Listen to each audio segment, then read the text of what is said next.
ধর্মনগরে একের পর এক ঘটছে চুরির ঘটনা। পুলিশ নীরব দর্শকের ভূমিকায়। শুক্রবার দিন দুপুরে ঘটে গেল আরও একটি দুঃসাহসিক চুরিকাণ্ড। এবারের ঘটনা ধর্মনগর পৌর পরিষদের ৩ নং ওয়ার্ডের বাসিন্দা নীলেন্দু দাসের বাড়িতে।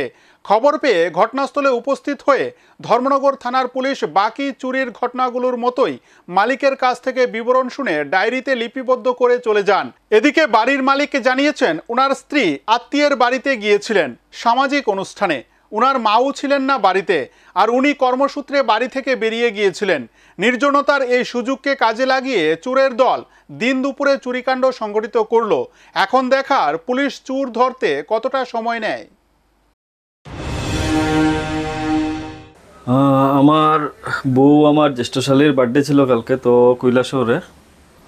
আর আমি তো প্রতিদিন সকালে চলে যাই অফিসে।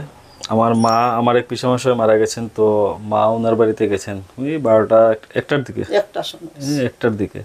আমি এসেছি 2:20 নাগাদ এসেছি। এসে নর্মাল যেভাবে ডেইলি লক খুলেছি, খুলে ঘরে ঢুকে দেখি আলমারি গোডরেজ ওগুলো সব খোলা, সব দরজাও খোলা, ভিতরের যা দরজাগুলো।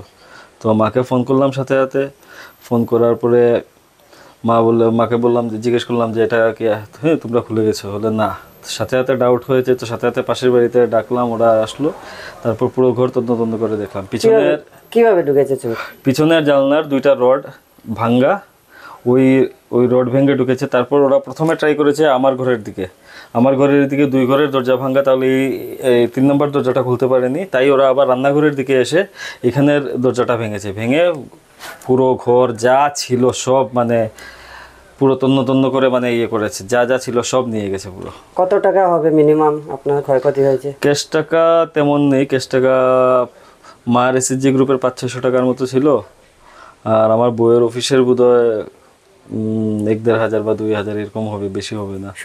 সোনাদানা তো বিয়ের বা ওর যা সোনাদানা ছিল সব নিয়ে গেছে। কত টাকা হবে এটা আইডিয়া?